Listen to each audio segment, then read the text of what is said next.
Jornal das Sextas, boa noite. A nova Assembleia será constituída no dia 8 de novembro. A data foi fixada esta sexta-feira pela Comissão Permanente da Assembleia Nacional. A Comissão Permanente da Assembleia Nacional fixou a tomada de posse de novos deputados eleitos para 8 de novembro, anulando a anterior data de 22 de novembro, na sequência de um pedido de alteração para 2 de novembro, apresentado por ADI. A data de 8 de novembro foi fixada após a proposta do deputado Arlindo Ramos, que tomou como referência a data da publicação do resultado das eleições no Diário da República. Nessa última legislatura, por que os deputados tomaram posse a 22 de novembro de 2018? Porque a publicação foi a 21 de novembro, a 21 de outubro. E hoje nós estamos perante a publicação a 7 de outubro. Eu, na altura, na comissão permanente anterior, eu defendi que não devíamos analisar a data do empossamento de novos deputados sem nós termos na mão o Diário da República. Porque é verdade aquilo que se diz. Como é que o Serviço da Assembleia vai trabalhar sobre os deputados eleitos se não tem um documento reitor que nos indica quais foram os deputados eleitos? Depois desta proposta, que foi acompanhada do pedido de bom senso por parte dos deputados do ADI, o líder parlamentar do MLSTP-PSD, Danilo Santos, pediu 10 minutos para consultar os seus pares e regressou à sala do plenário com uma posição. Nós propomos a data do dia 7, atendendo que dia 6 é domingo. Me parece dia 7 de novembro. Esta é a nossa proposta no quadro do bom senso. O bom senso prevaleceu até o fim e a data foi fixada pela Comissão Permanente da Assembleia Nacional. É fixado em definitivo o dia 8 de novembro de 2022 para a sessão constitutiva da 12ª legislatura e terá lugar na sede da Assembleia Nacional, Palácio dos Congressos. Está fixado, pelo menos por aquilo que nós ouvimos, para dia 8. Primeiro, porque dia 6 é um domingo, segundo, no dia parlamentar, então na terça-feira. Estão todos de acordo? Não há qualquer objeção. A hora vai por convocatória. Está encontrada uma data consensual para a tomada de posse de novos deputados. Ainda nesta sessão, a Comissão Permanente da Assembleia Nacional deu assentimento ao Presidente da República para se ausentar do país para participar de 15 a 22 deste mês no Fórum sobre Alimentação em Roma, Itália. Finalmente, o consenso neste jornal para nos ajudar a compreender esta controvérsia inicial, com a Comissão Permanente a decidir 22 de novembro e depois a ADI a convocar os deputados eleitos para 2 de novembro para tomada de posse, está o conceituado jurista e antigo Presidente da Assembleia Nacional e do Tribunal de Contas, Francisco Fortunato Pires. Doutor, boa noite. Boa noite. Dos dispositivos legais, onde é que residia o fundamento para toda esta controvérsia inicial? Okay. Boa noite, senhor jornalista. Eu agradeço o convite para esta sessão. Aproveito para dar boas noites às senhoras e senhores telespectadores. Eu não posso deixar de congratular-me com o facto de ter-se conseguido chegar a um consenso, ainda que, de facto, com alguma reserva da minha parte, na medida em que este é um problema que não deve derivar do acaso, porquanto, desde a revisão de 1990, que houve uma articulação dessas datas entre a Constituição e a Lei Eleitoral. Se for a ver a Constituição de 1990 e a Lei 1190, a Lei Eleitoral aprovada na altura, no quadro pacote legislativo daquela época, vê-se que exatamente há uma sintonia estabelecida entre a Constituição e a lei eleitoral. Na revisão de 2003, essa questão não foi abolida, manteve-se, portanto, o que estava previsto na Constituição de 1990. Acontece que, de facto, no percurso normal dos trabalhos da Assembleia, houve um fenômeno na 10ª legislatura de prorrogação do mandato da 8ª sessão legislativa, através da resolução número 116, 10 de 2018. Na altura, a presidência da Assembleia estava a cargo, ora falecido, do engenheiro José Diogo. Nessa altura, houve uma resolução que a Assembleia alegou na altura que havia diplomas em processo de aprovação. Portanto, havia diplomas que estavam na fase de aprovação na generalidade, outros na fase de aprovação na globalidade, e sustentou que havia necessidade de prorrogar a sessão. Ao prorrogar a 8ª sessão da 10ª legislatura, desarticulou tudo. Ora, e não houve o bom senso de voltar a repor sobre os caris a sincronia que havia entre a Constituição e a lei eleitoral. E a partir daí, de facto, houve um descalabro. Portanto, em 2018, e mesmo a própria resolução dizia, em 2018 foi prorrogar o período da sessão e os deputados reuniram-se para tomar posse no dia 22 de novembro. É essa a razão porque alguns defendiam a tese de 22 de novembro, porque efetivamente a Constituição estabelece que a legislatura é de 4 anos. Portanto, tendo sido a tomada de posse a 22 de novembro, fazia sentido que, de facto, só a 22 de novembro deste ano houvesse cessação do mandato dos deputados eleitos na altura para que os novos tomassem posse. Bom, portanto, a questão se arrastou porque, de facto, não se foi ao cerne do problema.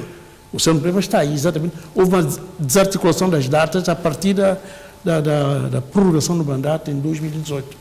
Então há um acerto a ser feito na própria lei eleitoral. Exato. Quando se fez esse acerto, teve em conta, primeiro, o próprio clima e a realidade do país, que as eleições tinham que ser feitas numa altura em que não havia chuvas torrenciais, em que, de facto, se podia fazer com alguma calmaria e que permitisse que se organizasse as eleições com toda a tranquilidade. E foi isso que ditou a data da altura. Portanto, nós, quando aprovamos a Constituição de 1990, isso foi o que nos norteou. Em 2013 não se aboliu nisto, manteve-se e mantém-se até agora. Portanto, o famoso artigo 102 que se invoca na Constituição é o que estabelece que o mandato, portanto, a legislatura é de 4 anos. Mas, por seu lado, a lei eleitoral tem que estar em consonância. E foi desarticulada a partir de 2018 e de lá para cá, de facto, é este problema. Portanto, quando se fez a revisão da lei eleitoral no ano passado, em 2021, não se tomou em consideração este aspecto. Tanto, e isto retorna-se a que os novos legisladores, os deputados a tomarem posse no dia 8 que foi estabelecido, se ocupem desta tarefa. Têm de que, de facto, ir procurar uma data que se articule com o que está estabelecido na Constituição. Quer dizer que tem que se alterar a própria lei eleitoral, claro, em função daquilo que dita. Em relação a este aspecto específico, tem de haver uma data que se conjugue com o que está estabelecido na Constituição. De outra forma, haverá sempre essa situação. A questão coloca-se no respeito escrupuloso da lei ou também o bom senso deve prevalecer conforme se decidiu hoje? Neste caso, eu creio que o bom senso prevalecer para manter o país tranquilo e não se estar nesse clima que, de facto, não abona em nada. Daí que o bom senso, apesar de não se ter observado e a rigor o que está estatuído na Constituição, mas eu creio que, quer dizer, terá valido a pena porque, de facto, o país precisa de tranquilidade. Esses comunicados, quer dizer, mandados para o ar com incendiários, não abonam a favor de ninguém e não permitem a tranquilidade que o país necessita. Daí que, de facto, nós temos aqui felicitar aqueles que tiveram o bom senso para que, de facto, pudessem encontrar uma data que nos permitisse continuar tranquilos e de facto, os deputados tomarem posse e iniciarem as suas funções. E os deputados que iniciam essa nova legislatura, com a tomada de posse no dia 8 de novembro, deverão observar esta recomendação de Naturalmente, senão o problema vai se repetir. Acertar a própria O problema vai se lei repetir, eleitoral porque depois, em função quando daquilo que vier as dita a próximas Constituição eleições, da República. alguns irão invocar a que tomaram posse no dia 8 de novembro, terá que ser a 8 de novembro de 2026. E as contas ficarão outra vez baralhadas. Perfeitamente. Por isso é que tem que haver o acerto na lei eleitoral para se ultrapassar a situação. Dr. Francisco Fortunato Pires, como alguém que já exerceu as funções do Presidente da Assembleia Nacional, qual deve ser o foco, não é, dos deputados nesta nova legislatura que se inicia a 8 de novembro próximo, na sua modesta opinião? Eu creio que, de facto, deve haver uma agenda do país. E para que haja uma agenda do país, é preciso que, de facto, os responsáveis ao mais alto nível se sentem, se encontrem e desenhem esta agenda. Porque é uma agenda que deve dizer respeito a todos. Portanto, não interessa que seja um a puxar para um lado, outro a puxar para o outro. Isto não nos leva a lado nenhum. É preciso uma agenda nacional. Portanto, há questões que são de interesse nacional e que devem merecer a atenção e o interesse de todos. É preciso encontrar essa agenda para que possa, primeiro, mobilizar a todos, fazer com que todos se interessem, porque de outra forma andaremos sempre, cada um puxando para o seu lado e não vamos a lado nenhum. Portanto, esta é a minha modesta, portanto, sugestão para aqueles que queiram trabalhar em benefício deste país, têm que encontrar uma agenda que interesse a todos. Aliás, o país reclama por esta agenda faz tempo. Naturalmente. Dr. Francisco Fortunato Pires, com esclarecimento à volta da tomada de posse dos novos deputados para a nova legislatura, hoje prevaleceu o consenso ao nível da Comissão Permanente da Assembleia Nacional, que ditou a data de 8 de novembro para a tomada de posse dos novos deputados. Dr. Francisco Fortunato Pires, uma vez mais, obrigado pela sua contribuição em prol deste país, República Democrática de São Paulo. Obrigado pelo convite. Eu estou sempre disponível quando seja para ajudar a esclarecer. Obrigado. Estão avançadas as obras de reabilitação do Museu Nacional e de construção do Centro Artesanal de São Tomé e Príncipe. A constatação foi feita pelo Primeiro-Ministro e chefe do Governo, Jorge Bom Jesus. Na plenitude das suas funções, o chefe do governo, Jorge Bom Jesus, visitou as obras de reabilitação do Centro Artesanal em Satom, que estava inoperante há 8 anos. Esta instituição, que está sendo reabilitada, funcionará como uma escola profissional de turismo no país. Nós temos cerca de 5, 6 salas de aulas, e dessas salas nós temos uma previsão anual de 300 alunos.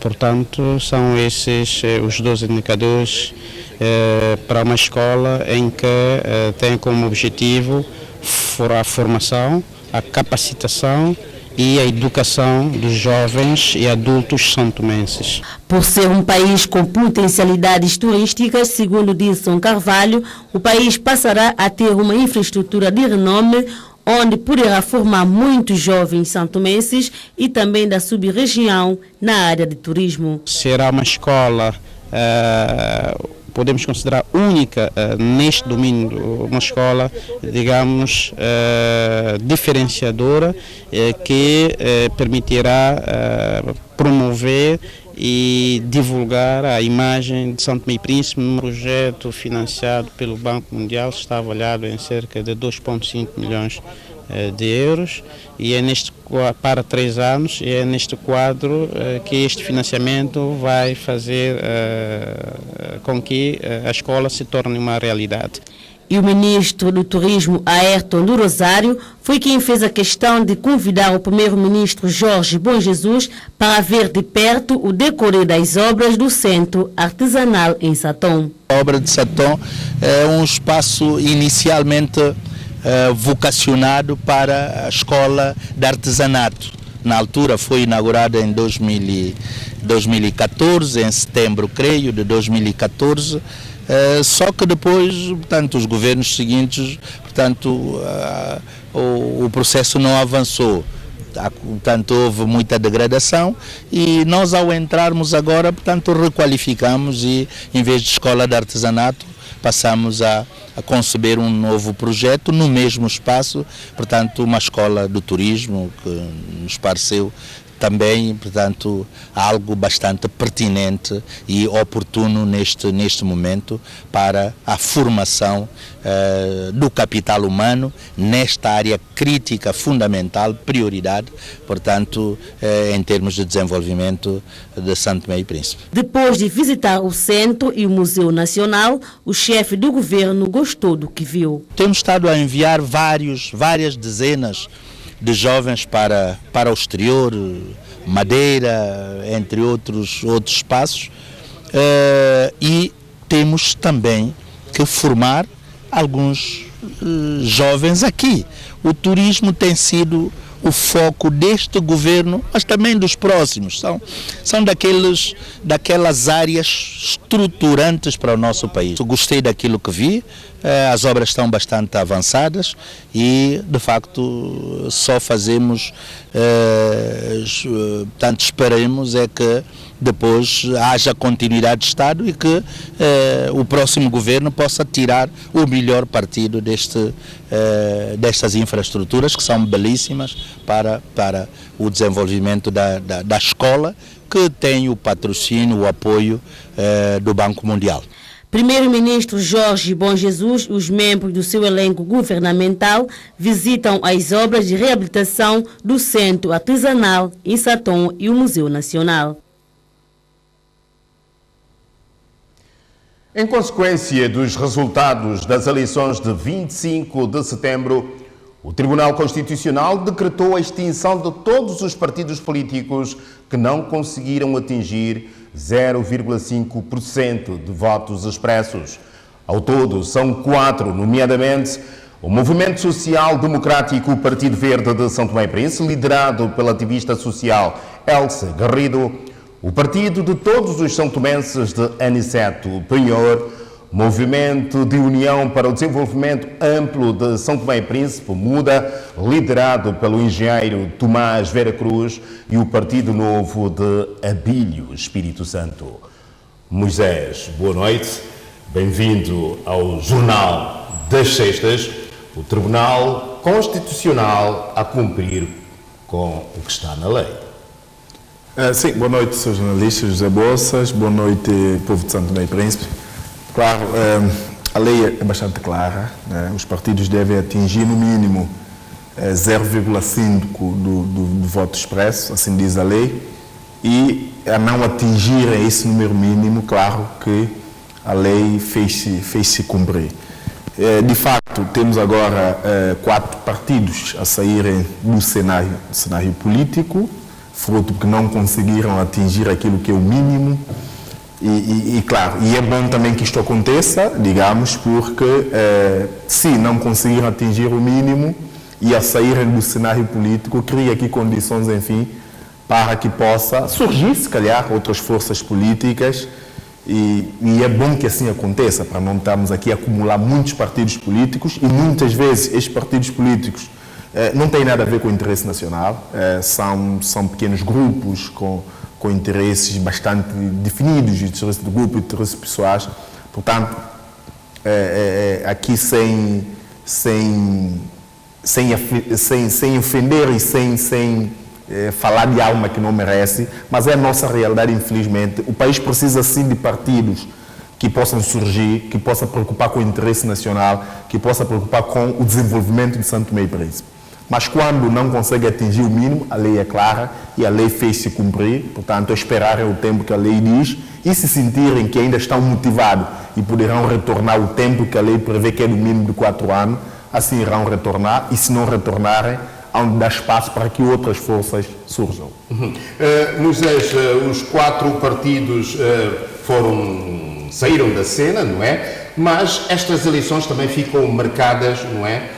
Pelo fracasso de um partido que já foi poder. Estamos a falar do MDFM-UL e do seu novo líder que, no final das contas, não é, decidiu bater com a porta. Bom, claro, o MDFM já foi sim um grande partido, né, e que surgiu num contexto bastante próprio, e os partidos políticos têm muito a ver com a forma como eles surgem, e o contexto que surgiu o MDFM, depois com o tempo ele foi se enfraquecendo e chegou ao ponto que chegou ao ponto de não conseguir eleger, no mínimo, um deputado, portanto, que é uma pena, de facto, para um partido que já foi governo, um partido que já venceu 2 eleições, portanto, é de lamentar. Mas agora que, na sua ótica, reside o fracasso do MDFM e também, por que não, do seu próprio líder, uma pessoa que, pronto, entrou para a vida política há bem pouco tempo, depois de ter passado vários anos como padre. Pronto, eu penso que os partidos políticos, eles devem ser orientados pelas suas ideologias. Pronto. Quando o partido político tem uma ideologia definida, facilmente consegue atrair as pessoas, desde que eles se revêem nessas ideologias. E quando é o contrário, portanto, há aqui esse perigo de as coisas irem desmoronando, que é o que aconteceu. Relativamente à questão do líder, o padre Miguel, podemos assim dizer, que de facto, claro, é uma pena porque começou agora a sua carreira política informativa e infelizmente bateu com a porta. Temos a lamentar porque de facto isso não agrada porque quando surgem novos líderes, a esperança é como se a esperança renovasse, havia uma expectativa, estávamos à espera. Portanto, isso ao acontecer, claro que o país perde também, e o próprio MDFM enquanto partido também perde, portanto é lamentável, mas eu ouvi claramente a declaração do então líder do MDFM e eu percebi que, enfim, como pessoa sentiu que não atingiu o objetivo que inicialmente tivera preconizado. Terá sido coerente com ele próprio? Acredito que sim, porque é preciso termos a capacidade de reconhecer aquilo que somos capazes de fazer e quando assim não acontece, temos que ter a honestidade, a simplicidade de assumir. E foi o que eu acho que o líder Miguel fez. Ele deu. E por isso, Tandar acha que o MDFM corre o risco também de desaparecer na cena política nacional, numa altura em que muitos analistas falam da bipolarização em São Tomé e Príncipe?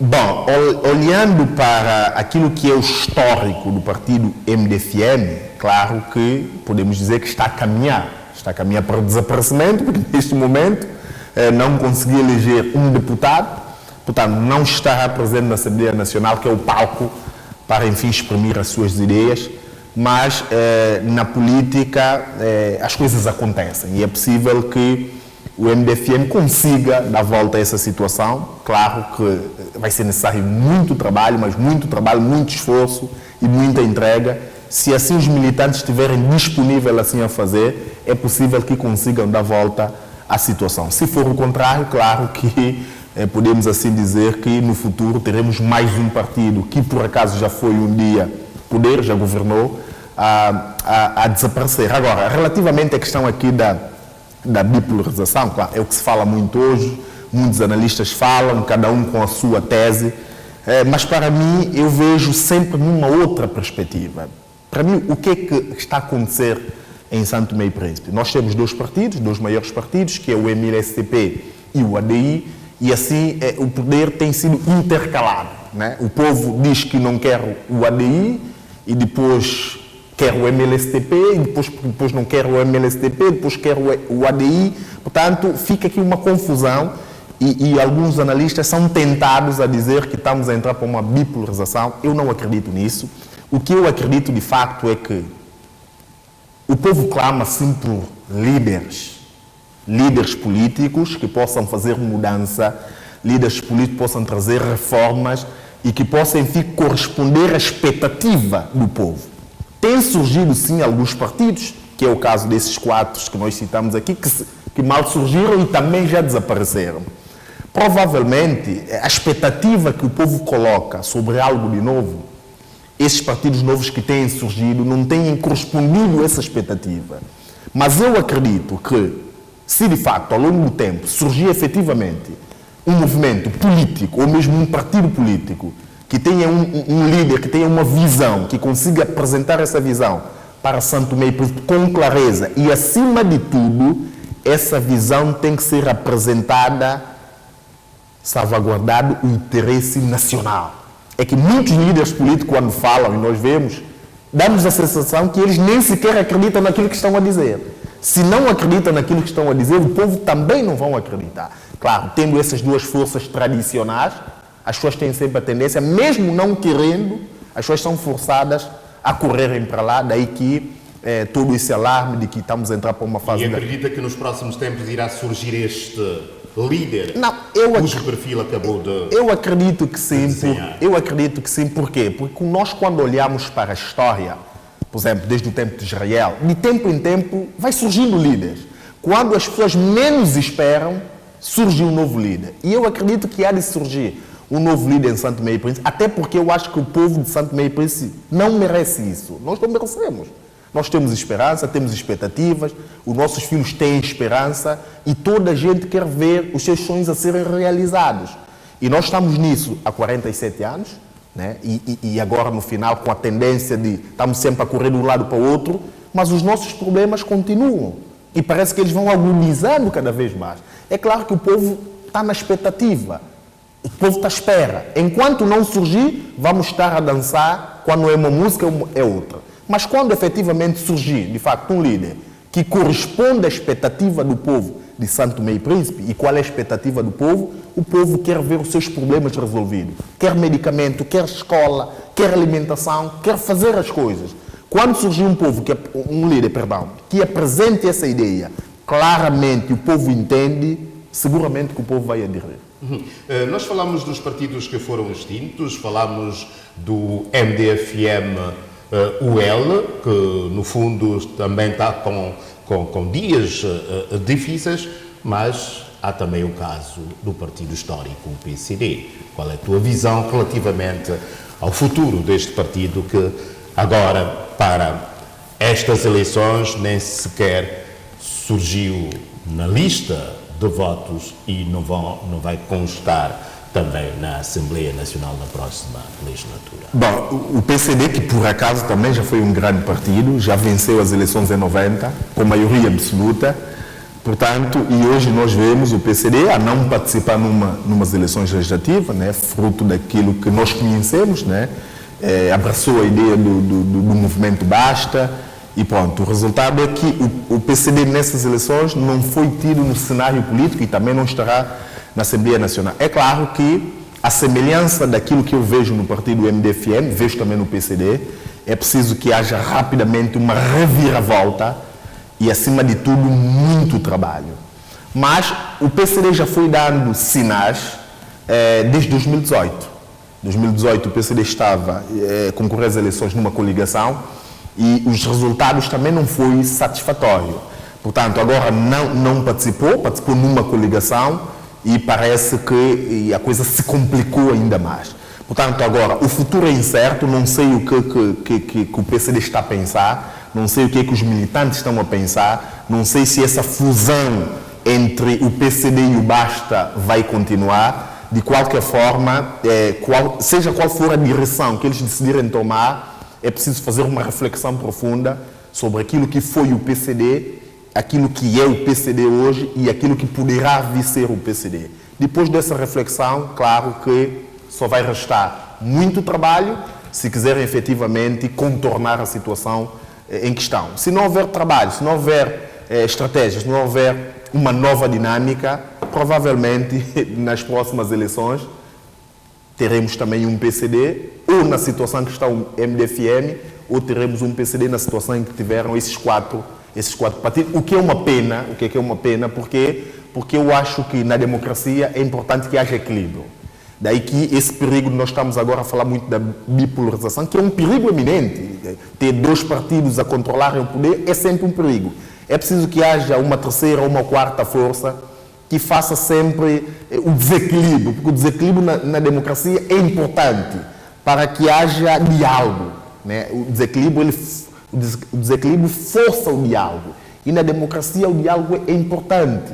O poder absoluto, às vezes, é perigoso na democracia. Por quê? Porque depois as pessoas têm a tendência de não ouvir, de não consultar, quando eu acho que se nós efetivamente quisermos resolver o problema de São Tomé e Príncipe, definitivamente temos que sentar. Os atores políticos têm que sentar todos à mesas e traçar uma agenda nacional. Não é uma agenda do MLSTP, não é uma agenda do ADI, não é uma agenda do PCD, é uma agenda de São Tomé e Príncipe.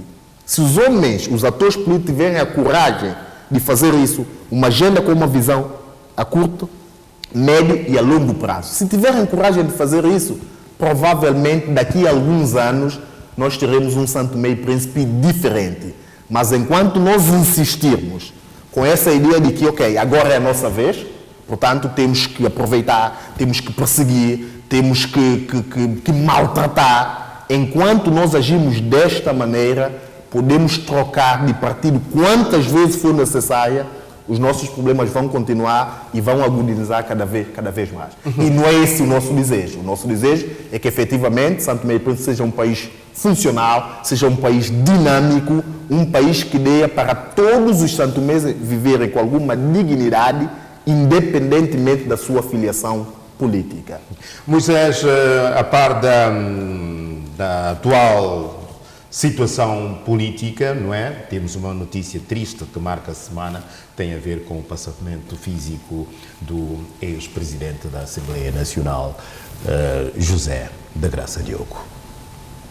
Enfim, é uma pena, estamos a falar de um homem, o engenheiro Diogo, que é um grande técnico, que deu a sua contribuição enorme a nível das telecomunicações.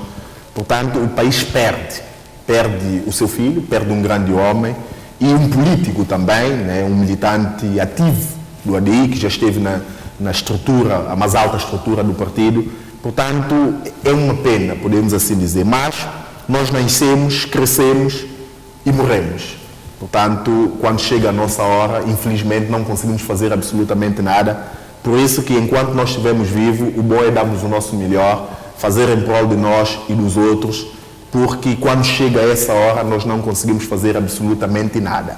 Mas eu queria de facto aproveitar, já que estamos a falar da morte do engenheiro Diogo, eu estive no funeral e eu ouvi muitos depoimentos, mas há um depoimento que eu vi lá no funeral que chamou a minha atenção e levou-me a uma reflexão profunda. Havia uma senhora que falava, que seguramente deve ser a irmã do engenheiro Diogo, em que dizia que a saúde não pode esperar, e não pode esperar mesmo. É preciso que o próximo governo dê uma atenção redobrada ao nosso sistema de saúde. Há quem diga que se nós tivéssemos um sistema de saúde funcional, teríamos a evitar algumas mortes, ou se não adiá-las um pouco mais para frente. Daí que o apelo é, damos uma atenção à nossa saúde. Nós precisamos, nem sempre temos tempos para correr até Portugal e não precisamos disso. Precisamos de organizar o nosso sistema de saúde para que efetivamente possamos evitar algumas mortes, ou se não adiá-la, porque se o sistema de saúde for funcional, ainda dá para fazer alguma coisa, e parece que se tentou fazer muito, mas o sistema de saúde não permitiu. É uma pena, é o que nós temos, é o que nós estamos a construir. Portanto, o apelo é que o próximo governo dê uma atenção, faça o melhor para que efetivamente todo o santomense possa conseguir usufruir desse sistema, até porque mesmo essa questão de viajar para Portugal, isso não é para todos. Há quem não consegue. A senhora lá de Ribeiro Afonso, ou lá de Porto Alegre, ou do Picão, não consegue apanhar um avião para ir para Portugal. Tem que ir mesmo para esse sistema de saúde que nós temos, que não consegue resolver o nosso problema. Daí que o apelo é, vamos juntar a mão, cada um faz a sua parte, chamamos as pessoas do ADI, chamamos a pessoa do MLSTP, do PCD, os melhores quadros que nós tivemos, para nós pormos a máquina a funcionar.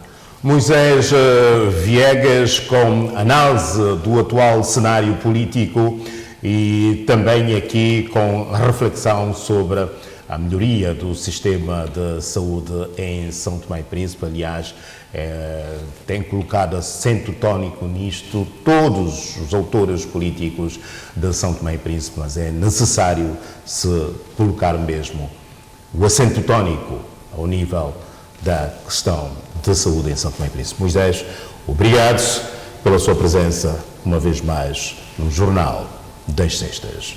Boa noite. Boa noite. Não deixar ninguém para trás foi o lema escolhido este ano para assinalar o Dia Mundial da Alimentação.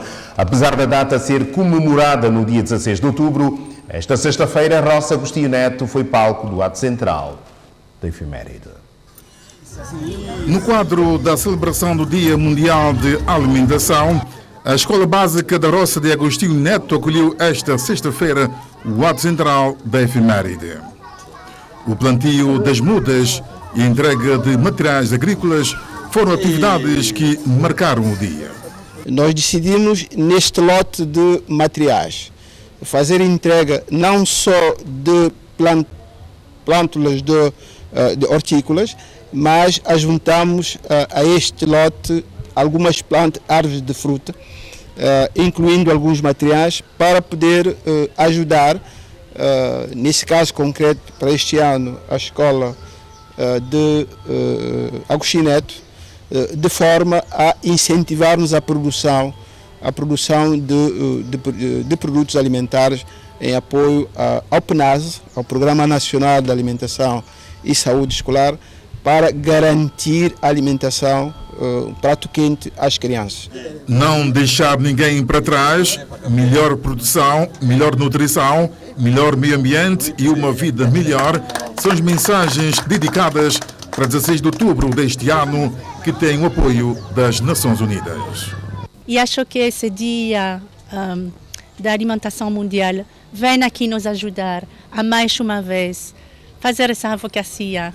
Continuamos a trabalhar juntos, perto do governo, perto dos ministérios da agricultura, da educação, da saúde, com as crianças que são o futuro desses países, para acertar que juntos vamos continuar a desenvolver o sistema agricultural do país. E o lema diz, e é extremamente importante, não deixar ninguém para trás. É extremamente importante. Nós não podemos deixar ninguém para trás. As Nações Unidas e os parceiros internacionais, não podemos também deixar os países, principalmente os mais vulneráveis, como São Tomé e Príncipe, deixar para trás. Daí que nós vincamos, o PAM vinca, a Nações Unidas vinca, o apoio ao Programa Nacional, para que realmente em 2030 possamos atingir a fome zero. O Ministério da Educação e Ensino Superior, através do Programa Nacional de Alimentação e Saúde Escolar, congratulou-se com esta ajuda dos parceiros internacionais. O Ministério da Educação e Ensino Superior, através do Programa Nacional de Alimentação e Saúde Escolar, PNAS, é responsável pela alimentação diária de cerca de 50 mil crianças da educação de pré-escolar e do ensino básico, o que corresponde a quase 25% da população santomense. A nossa cesta básica ainda continua a ser produtos importados, arroz, feijão, sal e óleo. Isso faz com que durante os 180 dias destinados à alimentação escolar, necessitamos de comprar produtos aos produtores nacionais. As escolas são uma oportunidade única para apoiar uma boa nutrição e o desenvolvimento de crianças e adolescentes. O Ministro da Agricultura, Pescas e Desenvolvimento Rural, que presidiu o ato central, alertou que os próximos tempos serão de dificuldades e por isso é necessário educar as crianças para um mundo agrícola. O tempo que virá será um tempo de dificuldade. E para nós vencermos a dificuldade, temos que, com nossas próprias forças, com a nossa inteligência, com a nossa humildade, com o apoio dos parceiros, para nós vencermos este dilema. Se consumar, a partir de 2024, passaremos ao país do rendimento médio. espero que as Nações Unidas revejam isso, pois com a guerra da Ucrânia, com a Covid-19, com a falta de produtos que haverá no mundo e no mercado.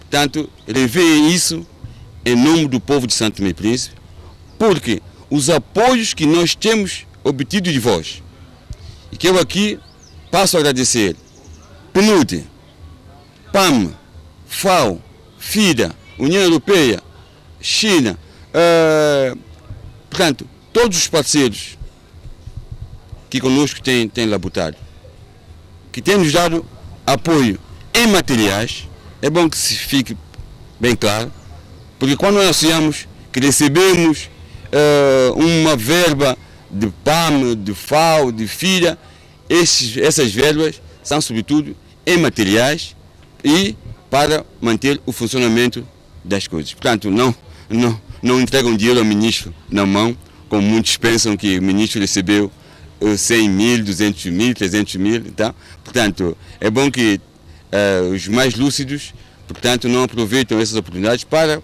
confundir a cabeça de quem mais necessita. A Escola Básica de Roça Agostinho Neto a acolher por antecipação o Dia Mundial da Alimentação a ser assinalado a 16 de outubro.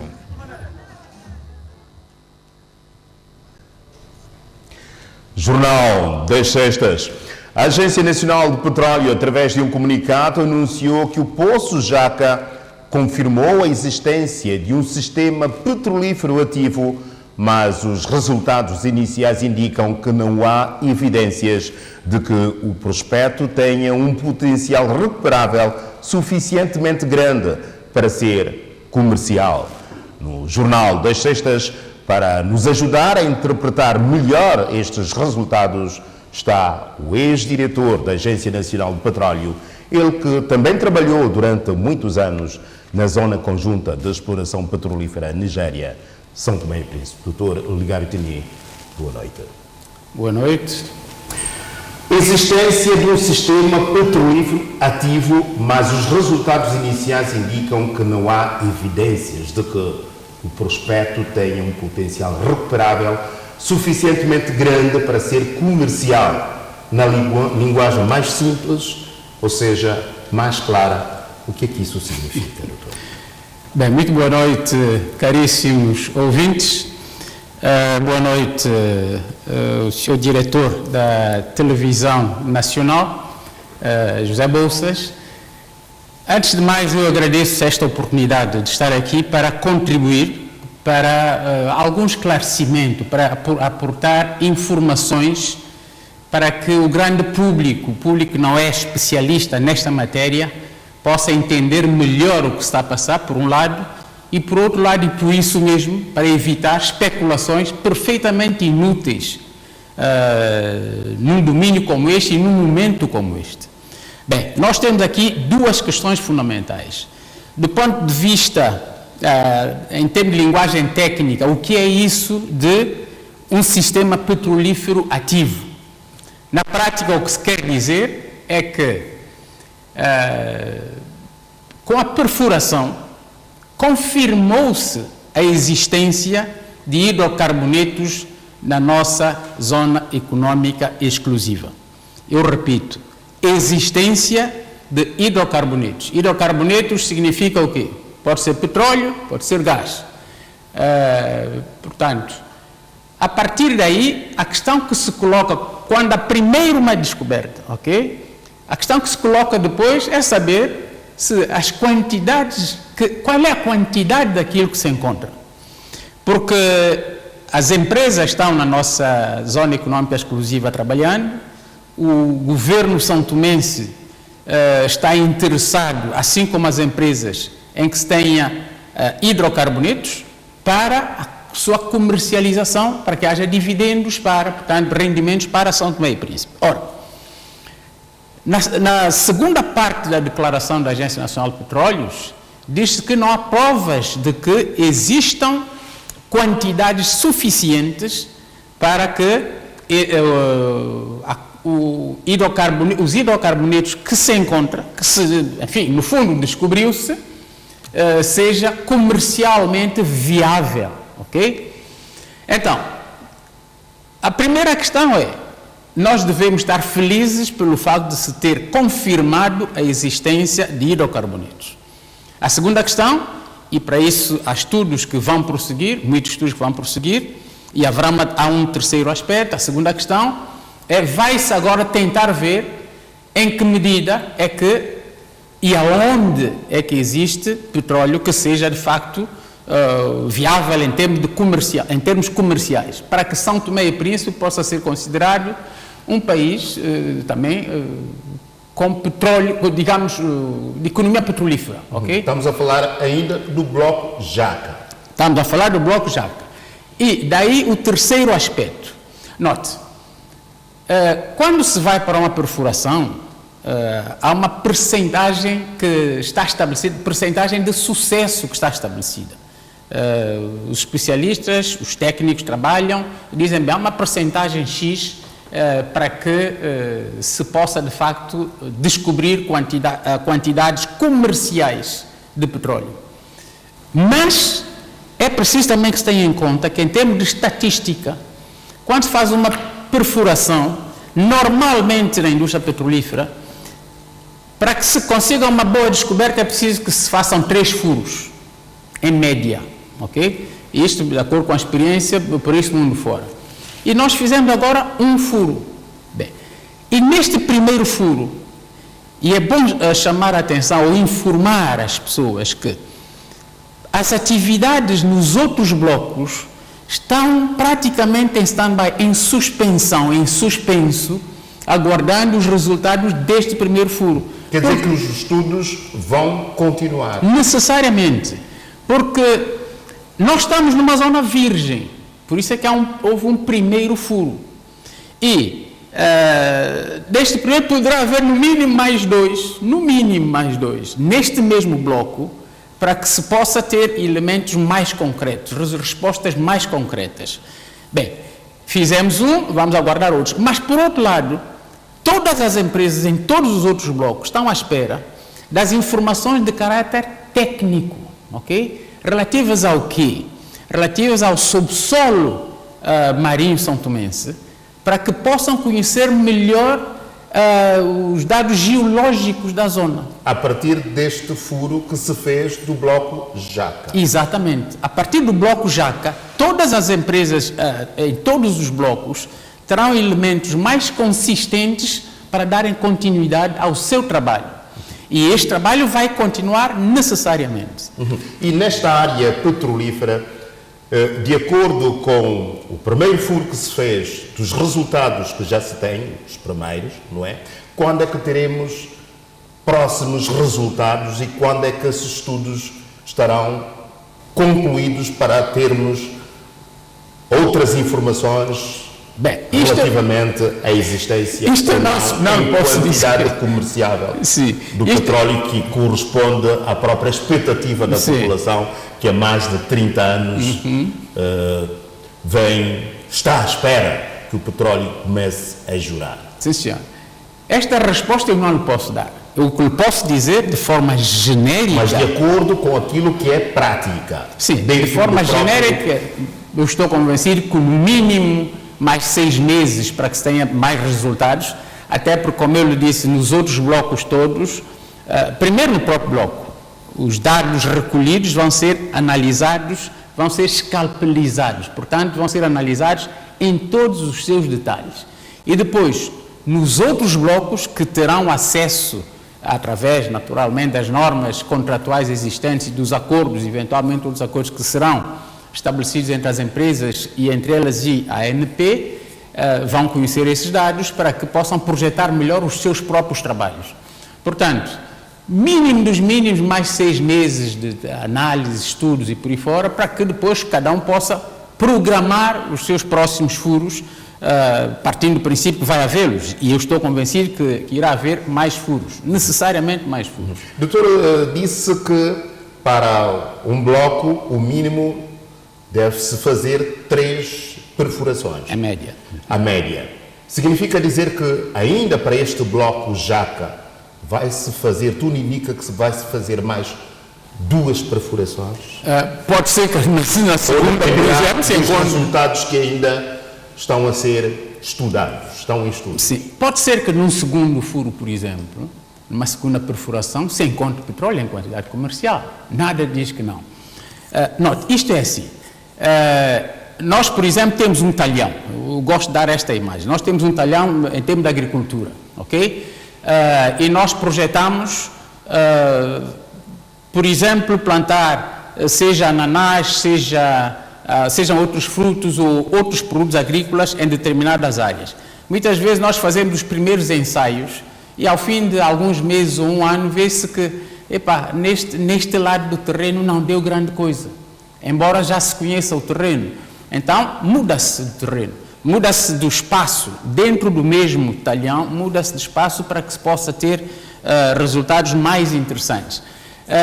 Mas ao nível petrolífero, e é preciso dizer que nós estamos em águas ultra profundas, nós estamos a falar de entre 2.500 a 4.000 e tal, quase 5.000 metros de profundidade. Quando se diz 4.000 metros, eu estou a dizer só de água, aquilo se chama espelho d'água, nós temos da superfície do mar até ao fundo do mar, nós temos água nessa profundidade. E depois o furo faz a partir do solo, quando a água, portanto, já no fundo do mar, é que se vai fazer perfuração. Por mais não sei quantos metros, no caso concreto eu não sei dizer quantos metros é que foram perfurados. Portanto, por mais de 5.000. É um espaço... De acordo com o comunicado da Agência Nacional do Petróleo. Doutor, disse que os próximos resultados, se calhar, só teremos dentro dos próximos, passo a redundância, 6 meses. Caso se venha, não é, a detectar a existência do petróleo em quantidade comerciável, não é? Isto significa ainda que teremos um longo caminho a percorrer. Sim, sim. Que etapas, tendo em conta o conhecimento que tem na área, ainda teríamos que queimar até, caso se venha confirmar dentro de 6 meses, que etapas teremos que queimar para que o petróleo constitua de facto realidade em São Tomé e Príncipe, comece a jurar? Esta questão é de grande importância porque é preciso que as autoridades são-tomenses, as autoridades competentes, façam a chamada gestão das expectativas do cidadão. Em São Tomé e Príncipe está-se num alvoroço, numa ideia de que o petróleo vai ser a nossa salvação. Até pode não ser. Nos países à volta de São Tomé e Príncipe, o petróleo não tem sido salvação. Em muitos deles tem sido uma espécie de praga. Portanto, vê-se países com altos índices de produção petrolífera e com índices de pobreza absolutamente insustentáveis e absolutamente abomináveis. Espero bem que em São Tomé e Príncipe não seja assim. Por um lado. Por outro lado, é preciso que se explique aos cidadãos que, mesmo após uma descoberta comercial, ainda se precisa ir de no mínimo 5, 6 a 8 anos para que se comece a tirar partido da produção petrolífera. Portanto, há muito trabalho pela frente. Portanto, nós já esperamos esses anos todos, nós iniciamos todo este processo em 1997, quando iniciamos as primeiras negociações, as primeiras mesmo. Depois foi-se avançando por várias etapas, avançou-se para a zona conjunta na Nigéria e por aí fora. De modo que ainda temos alguns anos à frente. Só que, como eu tive a ocasião de dizer nos últimos 3 anos à frente da ANP, São Tomé e Príncipe tem estado a beneficiar dos rendimentos petrolíferos, mesmo sem estar a produzir petróleo, através de tais projetos sociais que nós temos visto muitas vezes, construção de escolas, de instalações desportivas, água, enfim, por aí fora. Portanto, mas esses são pequenos montantes que as empresas disponibilizam ao país no âmbito dos contratos petrolíferos, dos respectivos contratos, para que se vá minimizando, para que se vá produzindo, digamos, alguns efeitos positivos pela sua presença no país. Mas ainda há um longo caminho a percorrer para que se possa, de facto, usufruir caso haja uma descoberta comercial. Mas o que é fundamental para nós todos é que as autoridades comecem a pensar numa gestão adequada do país, independentemente do petróleo. E quando houver petróleo, se houver, e oxalá haja, para que se possa de facto ter o país devidamente preparado, os quadros nacionais devidamente preparados para tirar o melhor proveito disso tudo. Doutor, falou da expectativa do cidadão. É uma expectativa, conforme já teria dito, que remonta a cerca de 30 anos, não é? Houve um dirigente político, quando até se iniciou esse processo, nas primeiras negociações, em plena conferência de imprensa, teria dito que, passo a citar, não cabe contra Tlabeco e Boca, não é? E é uma expectativa que vem há 30 anos. Agora, com estes resultados, não é? Depositou-se agora muita expectativa neste chamado bloco Jaca. Com estes resultados, os primeiros resultados, não vem constituir outra vez aquilo que nós podemos chamar de defraudar dessas expectativas? Acho que não. Sinceramente, acho que não. Parece-me que, note, uma criança quando é concebida, nós, quando fomos concebidos, andamos nas respectivas barrigas das nossas mães, passa a expressão, durante 9 meses, ok? Petróleo, nós estamos a falar do fundo do mar, no fundo do terreno, digamos, portanto, das rochas e por aí fora, que existem em profundidades enormes, e estamos a falar de trabalhos que têm que ser feitos com equipamentos extremamente caros e muito avançados, em busca de algo que, à partida, nós não tínhamos a certeza sequer de que existia. Por exemplo, não sabíamos se havia petróleo. Neste momento já sabemos que há petróleo, que há hidrocarbonetos, é bom dizer sempre. Porque, por exemplo, Angola produz muito petróleo. Moçambique tem grandíssimas quantidades de gás. Vai ser, sobretudo, um dos maiores produtores de gás do mundo. Há países que a Nigéria produz muito mais petróleo. Também tem gás, mas praticamente não está ainda a produzir. Portanto, hidrocarbonetos é isto, são os dois. Dependendo da prevalência de um sobre o outro. E nós estamos numa região em que quase todos os países exploram o petróleo. E a julgar agora por estes resultados, doutor, aliás, isso tem feito moça na cabeça de muita gente, não será que essas companhias, também um pouco apadrinhadas pelas grandes potências mundiais, quererão fazer de São Tomé e Príncipe a chamada reserva estratégica para o futuro? E estar a ditar esses resultados de não encontrar o petróleo em quantidade comerciável? Não, parece... Não será uma estratégia? Parece-me claramente para ter aqui como uma zona estratégica que ninguém pode mexer ainda, mas de facto que deve merecer a atenção das autoridades. Estaríamos a seguir a chamada teoria da conspiração ao nível internacional. Não me parece que seja esse o caminho. As empresas estão a investir muito dinheiro e eu estou convencido que estão todas elas interessadas, tão interessadas quanto São Tomé e Príncipe, em que se faça uma boa descoberta, para que de facto possam começar a recuperar os montantes dispendidos até agora.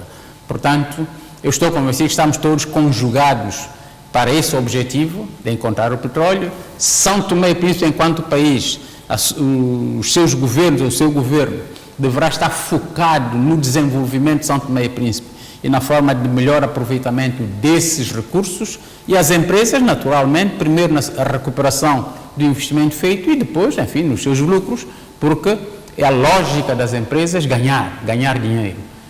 De modo que não me parece que haja aí um propósito qualquer, seja qual for. Acho que é mais quimérico. Poderá estar no sonho de um ou do outro, mas não me parece que tenha um mínimo de fundamento. Doutor Oligário Tini, aqui com o esclarecimento necessário sobre os resultados da primeira perfuração no bloco petrolífero Jaca, na zona económica exclusiva de São Tomé e Príncipe. Doutor, obrigado pelo seu esclarecimento no Jornal das Sextas. Muito obrigado. Boa noite. O embaixador da República Federal da Nigéria efetuou a sua primeira visita de trabalho à Ilha do Príncipe, onde se reuniu com o presidente do governo regional.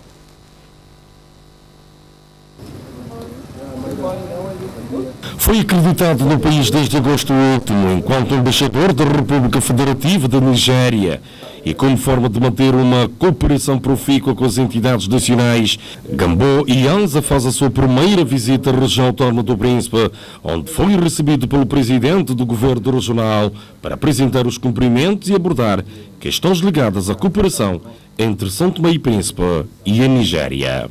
To further relations between Nigeria and São Tomé and Príncipe. A missão já aqui em São Tomé e Príncipe é para reforçar cooperações entre os dois países, mas eu cheguei desde agosto, apresentar minha carta para o presidente da República desde agosto, mas também Príncipe é uma área de São Tomé e Príncipe, então para saber, conhecer todos os países, toda a soberania de São Tomé e Príncipe, porque estou chegando.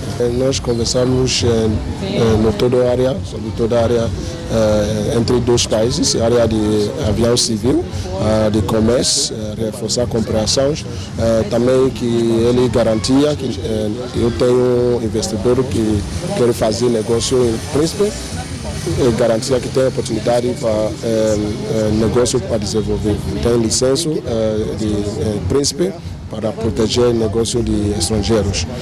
E em São Tomé e Príncipe. Turismo, agricultura, aviação civil são as grandes potenciais áreas de cooperação entre a Nigéria e São Tomé e Príncipe.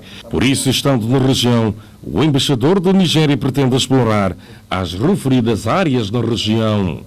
We are going to meet. Nós vamos encontrar com nigerianos, a comunidade de nigerianos aqui em Príncipe, já marcar a agenda com eles para ter reunião para saber como viver aqui situações aqui que eles têm desse desafio, oportunidade também que vamos explorar toda a oportunidade de negócio que a Ilha de Príncipe tem, porque que, às vezes nós recebemos investidores de Nigéria no negócio, que nós temos informações para partilhar com eles sobre a Ilha de Príncipe. Então, depois desse encontro, nós sentamos com nigerianos, explorar também a Ilha de Príncipe. We can pass that on to Nigerians that are interested to invest here in Príncipe.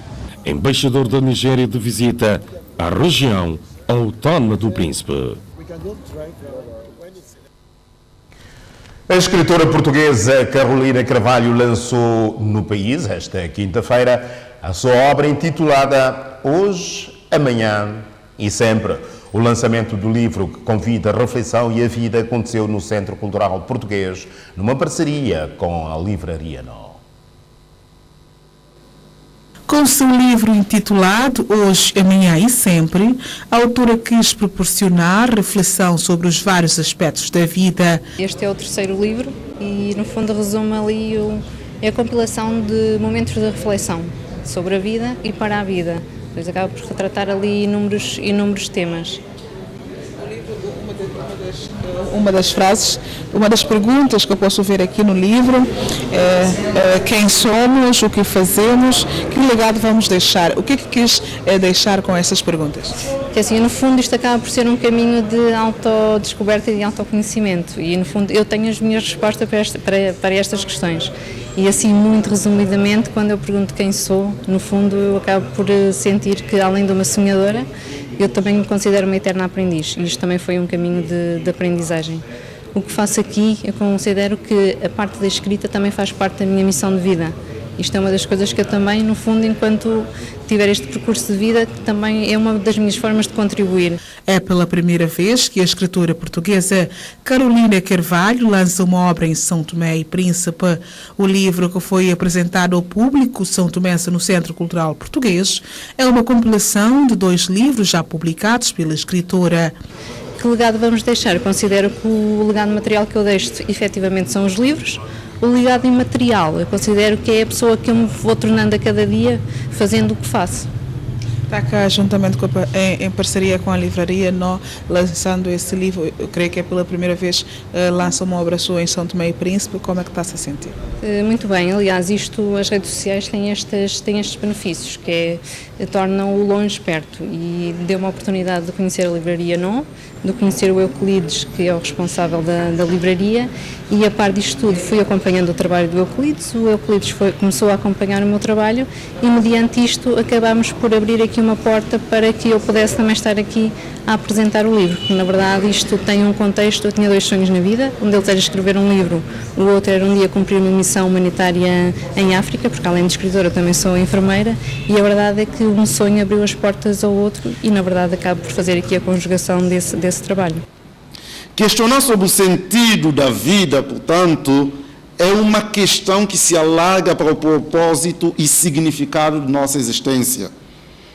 Trata-se de uma busca sobre o que faremos de nós mesmos e com a relação que estabelecemos com os outros e com o mundo.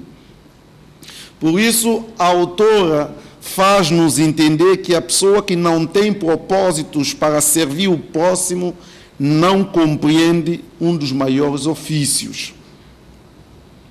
Em termos de definição, íamos para a palavra sentido, que possui diversas conotações. É aquilo que buscamos ou almejamos saber, seja uma explicação, um significado, uma razão, uma lógica, um fundamento, uma percepção, uma direção ou um propósito. O lançamento do livro no país enquadra-se nas atividades comemorativas do primeiro aniversário da livraria Nó. Cruzamos intenções, cruzamos vontades, é tudo à volta da literatura, e daí surge então este convite, já que vem a São Tomé e Príncipe, surge então o convite para fazer cá o lançamento do seu livro. E portanto ela percebeu automaticamente que São Tomé e Príncipe, enquanto um Estado que ainda está no seu processo de desenvolvimento, tanto ao nível econômico, tanto ao nível financeiro, mas também ao nível social, literário, então ela não recusou, automaticamente identificou-se com a causa e prontificou-se logo em vir cá e fazer o seu lançamento. E este lançamento insere-se também naquilo aquilo que é o programa do nosso primeiro aniversário. Aliás, a nossa livraria está em festa, porque faz 1 ano de existência. Inauguramos no ano passado, em outubro, e ao longo do ano todo o nosso trabalho é incentivar a leitura, descobrir escritores são-tomenses e não são-tomenses na diáspora, pelo mundo fora, e trazê-los cá para a terra. E é basicamente isso que acontece hoje. Carolina Carvalho, em parceria com a livraria Nó, lança em São Tomé o seu livro intitulado Hoje, Amanhã e Sempre.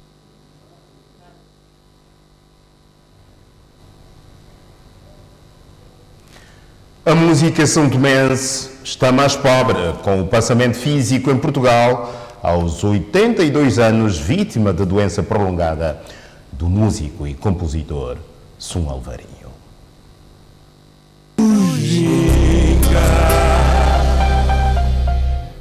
Olha a bandela desse, teu eco olha a bandela subir. Calou-se para sempre. Sum Alvarinho, que possuía uma voz sonante, faleceu vítima de doença prolongada aos 82 anos em Portugal. Músico e compositor santomense, se destacou na cultura com várias músicas de intervenção. Fevelelo fica fama, ganha panta sobre pode ser. A Huawei, que retrata o massacre de 1953, 19 de setembro, São Tomé não e Cacau é ouro é prata, são algumas das suas músicas. Cacau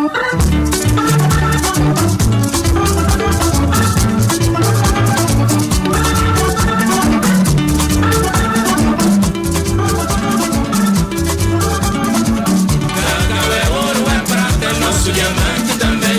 Ela quer tudo movimenta quando contra valor vem. Por isso na palha. A cultura santomense perde assim mais um ícone da música. Foi-se o gênio criativo, mas ficou o legado.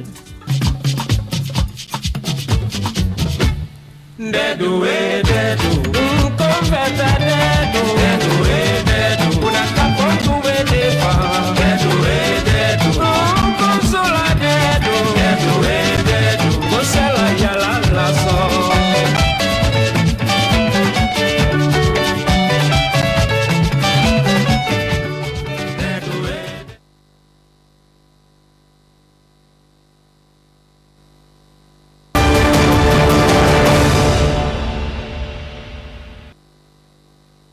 ponto final a este Jornal das Sextas. Em nome de toda a equipa, boa noite e bom fim de semana.